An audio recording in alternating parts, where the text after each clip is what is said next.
बच्चा चोरी में क्या हाथ है सृष्टि मुखर्जी का। जल्द झनक लाएगी असलियत सभी के सामने। अर्शी की बेटी को सौंपने वाली है जल्द ही झनक। जी हाँ दोस्तों, हम बात कर रहे हैं स्टार प्लस के शो।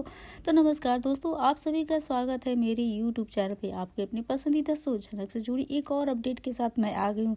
तो हाँ दोस्तों, आप देखेंगे कि जहाँ पे सीरियल झनक का लेटेस्ट प्रोमो आ चुका है, जहाँ आपने देखा कि झनक की बातों पे कोई यकीन ही नहीं कर रहा है।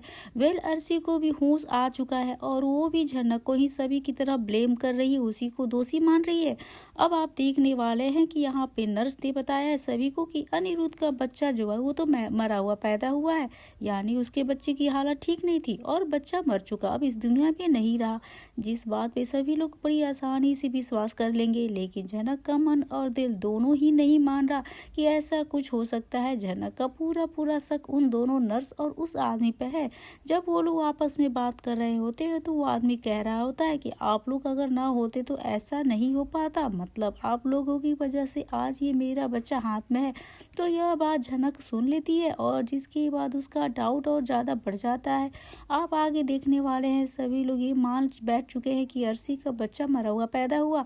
वह अर्शी के बहुत कोख उजड़ चुकी है, लेकिन यहाँ पे सिर्फ ना झनक जो इस बात को नहीं मानना चाहती और सभी को कन्विंस करने की कोशिश करती है कि आप सभी लोग नर्स की बात पे मान रहे हो, इन्होंने बच्चे को बदल दिया है। बगल वाले रूम में जो पेशेंट है ना, उनका बच्चा मरा हुआ था और उन्होंने हमारे बच्चे को ले लिया, यानी इस नर्स ने हमारे बच्चे को एक्सचेंज कर दिया है। साथ ही यहाँ पे झनक और एक शॉकिंग न्यूज बताती है कि वो जो पेशेंट है ना, उनका ऑलरेडी बच्चे का डेथ रेट सबसे ज़्यादा है, 3 बार ऑलरेडी उनका बच्चा मर चुका है। तो हो सकता है कि चौथी बार भी उनका बच्चा मरा हुआ हो और अर्शी दीदी का बच्चा जिंदा है, वो अर्शी दीदी की ही बेटी है। लेकिन आप दोस्तों देखने वाले हैं अनिरुद्ध भी झनक की बात पे विश्वास नहीं कर रहा होगा।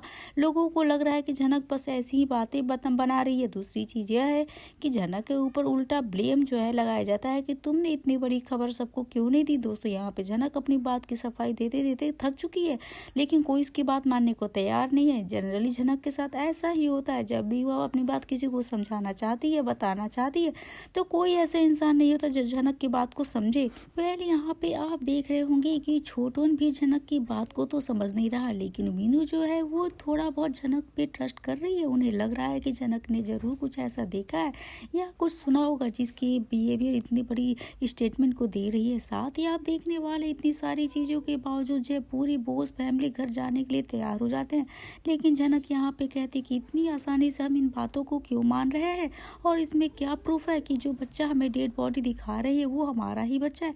जब ये मेरी बात पे बिलीव नहीं कर सकते तो मैं इनकी बात पे कैसे बिलीव कर लूँ। हमें डॉक्टर से जाकर एक बार पूछना चाहिए। अब अनिरुद्ध और बाकी सारे घर वाले कहते हैं इन सब मामलों को और ज़्यादा बढ़ाने की कोई ज़रूरत नहीं है। अर्शी ऑलरेडी पेन में है तो उसे और तकलीफ होगी, दुख होगा, हमें घर चले जाना चाहिए। लेकिन आप देखने वाले हैं झनक के बहुत ज़्यादा रिक्वेस्ट करने के बाद जो है ये सभी लोग जाते हैं डॉक्टर के पास। आगे आप देखेंगे डॉक्टर के पास जाकर झनक सेम बातें करती है जो सभी के सामने कर रही थी, और साथ ही साथ आप देखने वाले हैं कि नर्स भी काफ़ी ज़्यादा डरी हुई होगी, उसका गला सूख रहा होगा कि कहीं डॉक्टर कुछ हमें ब्लेम ना कर दे। आप देखेंगे झनक यहाँ कहती है कि आपके हॉस्पिटल में फ्रॉड चल रहा है, बच्चा एक्सचेंज किया जाता है और बच्चा चोरी का इल्ज़ाम मुझ पे लगा के हमारे बच्चे को किसी और बच्चे के साथ बदल दिया गया है और हमें जो है मरा हुआ बच्चा थमा दिया गया। अब आगे आप देखेंगे झनक की इतनी बड़ी बातें कहने के बाद यहाँ डॉक्टर खुद शॉक्ड हो जाती है। ये आप क्या कह रहे हैं, हमारे हॉस्पिटल में बच्चे को लेकर फ्रॉड चल रहा है, ऐसा कभी नहीं हो सकता। लेकिन झनक यहाँ कहती है कि ऐसा कुछ हुआ है और इस नर्स ने ही हमारे बच्चे को एक्सचेंज किया है। तो आप आगे देखेंगे नर्स भी अपने बचाव में बहुत कुछ झूठ बोलेगी और यहाँ पे झनक कहती रहती है कि हमें रिकॉर्डिंग देखनी है। जी हाँ, जनरली हॉस्पिटल में ऐसा ही होता है, जब ऑपरेशन से बच्चा हो रहा है तो उसकी पूरी रिकॉर्डिंग की जाती है। तो यहाँ पे झनक उसी रिकॉर्डिंग की डिमांड करती है, मुझे तुरंत रिकॉर्डिंग देखनी है और उसमें साफ साफ पता चल जाएगा कि हमारा बच्चा क्या है, कहाँ है। तो दोस्तों इतना ज़्यादा झनक की रिक्वेस्ट करने के बाद यहाँ पे डॉक्टर को जो है कोई प्रॉब्लम नहीं है रिकॉर्डिंग दिखाने में, क्योंकि डॉक्टर ने यहाँ कोई भी छेड़खानी तो की ही नहीं है, अब प्रॉब्लम किया ही नहीं। लेकिन अब आगे देखेंगे नर्स काफ़ी ज़्यादा डर रही होती है, घबरा रही होती है, अरे अब रिकॉर्डिंग कहाँ से लाए। जी हाँ, क्योंकि यहाँ नर्स की जिम्मेदारी दी गई थी कि यहाँ रिकॉर्डिंग करने की, और यहाँ नर्स यहाँ पे बात करते हुए नजर आती है कि हमने तो रिकॉर्डिंग की ही नहीं, क्योंकि जब डॉक्टर कहती है कि ठीक है, जब इन लोगों की बिलीव ही नहीं हो रहा है तो हम इनको रिकॉर्डिंग दिखा देंगे। जब यहाँ पे डॉक्टर नर्स को कहती है कि रिकॉर्डिंग लेकर आओ, तो नर्स यहाँ कहती है रिकॉर्डिंग तो है ही नहीं, रिकॉर्ड करना भूल गई। अब दोस्तों इतनी सारी चीज़ें एक साथ हो रही है, तभी इन लोगों को यकीन नहीं हो रहा है कि जनक की बात में सच्चाई है। जी हाँ, जनक यहाँ कह रही है कि नर्स जो है किस तरीके से मुझसे बातें कर रही है, आप ही देखिए, और नर्स जो है रिकॉर्डिंग करना भूल गई। इतनी बड़ी गलती कैसे हो गई? अब तो बहुत ही इंपॉर्टेंट चीज़ होता है, क्योंकि अगर कोई भी रिस्क हो जाए तो कुछ भी हो जाए तो उस रिकॉर्डिंग को दिखा के सब कुछ समझा तो जा सकता है, लेकिन रिकॉर्डिंग करना नर्स तो भूल ही गई है, तो सबसे बड़ी लापरवाही होती है। और दूसरी बात यह कि जब अर्शी का बच्चा मरा हुआ पैदा हुआ तो इसकी रिस्पॉन्सिबिलिटी बनती थी पूरे परिवार को इन्फॉर्म करने की, लेकिन नहीं, इन्होंने सिर्फ एक लड़की जो वहाँ पर रुकी थी उसको इन्फॉर्म कर दिया, और ना ही किसी परिवार के एक मेंबर को कॉल किया, ना ही उसके पति को कॉल किया, ना ही कोई कंफर्मेशन दी। दूसरी चीज़ ये, जब जनक भी ये कह रही कि उस पेशेंट का बच्चा 3 बार मर चुका है, तो हो सकता है चौथा बच्चा भी मरा हुआ पैदा हो। तो दोस्तों इतनी सारी चीज़ें एक साथ कैसे घट सकती है? अगर जनक इतनी सारी पॉइंट्स को लेकर बोल रही है, तो इतने समझदार लोग होने के बावजूद भी जरा से भी जनक के बात पे बिलीव नहीं करते हैं। तो मामले में तहकीकात करे, किसी को यह प्रूफ करवाना है कि मेरा बच्चा नहीं है तो ये मेरा नहीं है बच्चा, मेरा बच्चा हुआ मरा पैदा, तो सारे प्रूफ अगर वो मांगे डॉक्टर से तो डॉक्टर दे उससे दे सकता है, लेकिन उन लोगों को प्रूफ से कोई लेना देना तो है नहीं। मतलब यहाँ पे नर्स ने कह दिया, सभी लोग आँख बंद करके सारी बातों को मान लेते हैं और चले जा रहे हैं। दोस्तों रियलिटी में ऐसा कभी होता ही नहीं, लेकिन ये सीरियल है, लॉजिक से परे है, लेकिन जनक के लिए काफ़ी ज़्यादा मुश्किल होता हुआ नजर आ रहा है।